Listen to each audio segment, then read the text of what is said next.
Now, let's talk about the Republican side. The incumbent is Senator John Cornyn, and he faces the sitting Attorney General Ken Paxton and Congressman Wesley Hunt in a primary. And the latest polling there shows a very close race that may well lead to a runoff if nobody gets above 50% of the vote.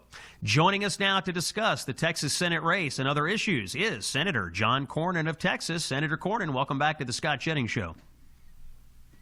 Great to be with you, Scott.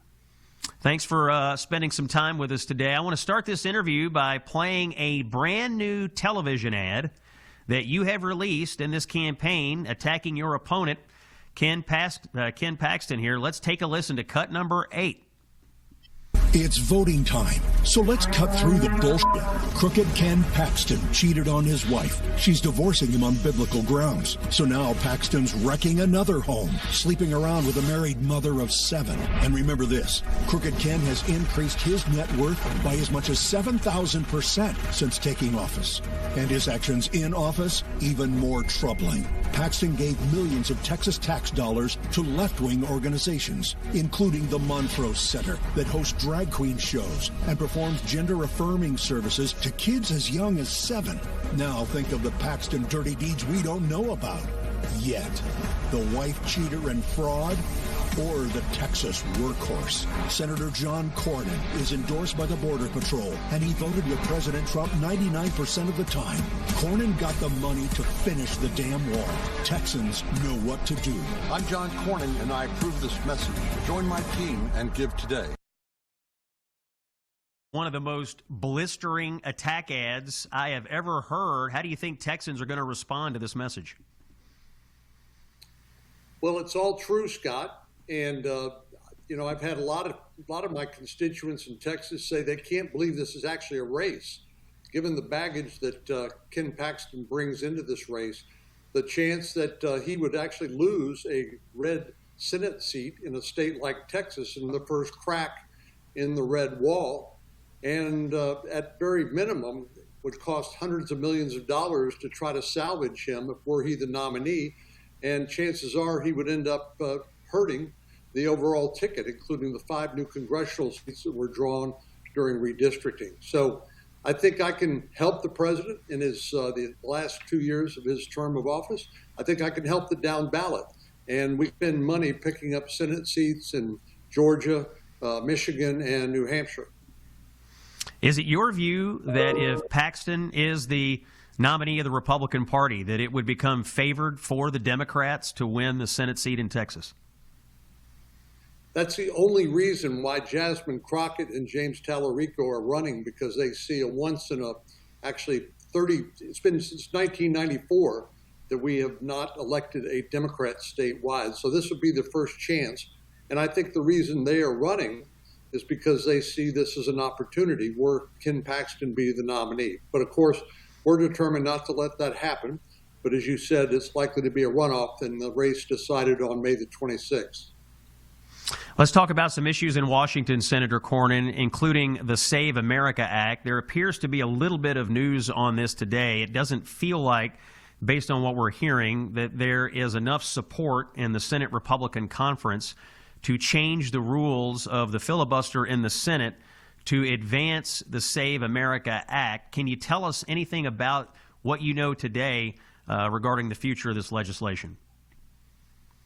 Well, in a normal world, which apparently we're not living in now, given the resistance to everything President Trump has proposed, or Republicans for that matter, requiring only American citizens to vote, and then requiring voter ID would be not controversial. You've seen the public opinion polls showing this is wildly popular, but similar to what happened during the State of the Union when the president challenged Democrats to stand up for law enforcement and against illegal immigration, they sat on their hands. And here I expect the Democrats to uniformly oppose this common sense measure that would actually protect the integrity of the ballot and make sure only American citizens will vote. Are we going to see action on this on the Senate floor this week, you think? Next week? What's the timeline right now? My guess is maybe next week. Senator Thune has been trying to figure out where the conference is, And as you know, there are 53 Republicans, and sometimes it's a little hard to herd cats and get everybody on the same page. I think pretty much everybody's on the same page in terms of the policy, but how we actually accomplish it has been debated. This so-called talking filibuster idea that hasn't been tried in a long time has some challenges in it. And of course, Senator Thune can only do so much. He could put it on the floor, but obviously he can't direct senators how to vote. So trying to convince senators about how the process would work and that it's likely to result in success has been part of the discussion, and that discussion goes on. I know the calendar is also an issue because you're simultaneously dealing with the shutdown of the Department of Homeland Security. The Democrats voted to shut down DHS. That's something that has to get dealt with. What's the latest on chats with Democrats here? It seems like they're being rather unreasonable on DHS. Well, I think they've taken the wrong hostage. You know, the hostage they took was TSA, the Transportation Security Agency that is responsible for security at the airports. Those folks are not going to be paid. The Federal Emergency Management Agency that deals with natural disasters and the like, and then also the Coast Guard. The fact is that in the One Big Beautiful Bill, the Working Family Tax Cuts Act, we funded ICE, we funded the Department of Homeland Security. So while the Democrats say they're doing this to try to control or pull back ICE and immigration enforcement, this is entirely the wrong way to do it, vehicle. They can't accomplish what they say they're trying to accomplish. So I don't know how much longer it's going to go on, but I think it's going to go on for a while longer at least. If you're the nominee for Senate here for the November election, do you anticipate being illegal immigration, you know, the Democratic position on ICE, which apparently is trending toward just abolish ICE and get rid of all immigration enforcement? Is this going to be the top issue for your campaign? It seems like in Texas it might be. Yeah, I think, you know, you called it exactly right. This is really an outgrowth of the defund police, abolish ICE movement that's been with us for a while. The Democrats found out the hard way that that's not where America was in the 2024 election. And while obviously the tragedies that occurred in Minneapolis had multiple reasons, with Tom Homan in charge, I'm confident that these operations could go a lot smoother and de-escalate some of the potential for conflict and violence. I don't think the president can or should give up on enforcing the immigration laws. That's how he was elected in 2024. And I think the Democrats are on the wrong side of this issue because it's important we stand with our law enforcement. They're enforcing laws, as you know, Scott, that have been passed by the Congress and signed into law by the president. This is not discretionary on their part. They're doing their duty and doing the job we've asked them to do, and it's a dangerous job at that.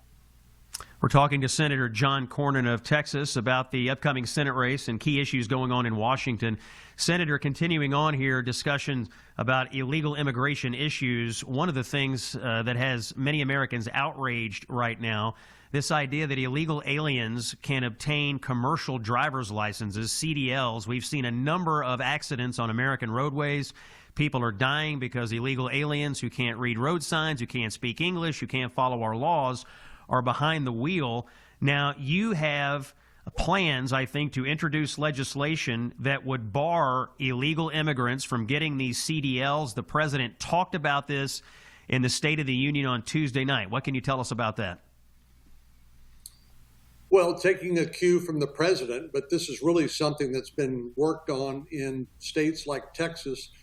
Governor Abbott's made clear that this would not be permissible, but as you know, in some blue states, they will issue driver's licenses, including commercial driver's licenses, to illegal aliens and people that can't read basic English, much less the road signs. And this can result in terrible tragedy and even death. The president highlighted this with the Delilah's situation, where thankfully she was saved, but she was horribly injured by an illegal alien who couldn't even read the road signs. And this bill is designed to codify that and to make sure that people can read the road signs and enhance public safety. All right, Senator John Cornyn of Texas is our special guest. We've got about a minute left here, Senator. Talk quickly about energy. The president talked a little bit the other night about these AI data centers and possibly a plan where they would have to generate their own energy, kind of a pay-as-you-go plan for data centers. I assume this is to mollify or to assuage concerns of people about data centers driving up their own energy costs. Have you looked into this idea much, and any thoughts on it? Yeah, absolutely. We've got some very large data centers being built in Texas, in the Abilene area out in West Texas, and up in Amarillo in North Texas.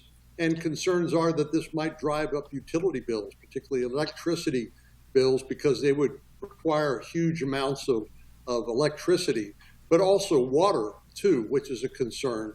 So what the president recommended, which I think makes good sense, is that these data centers need an independent and separate energy source so that they can provide for their own resources, and it won't harm consumers by raising electricity prices. So I know a number of AI companies, including, a number of them have already do this as a matter of course, but I think this has become a requirement now, and I think what the president proposes made good sense.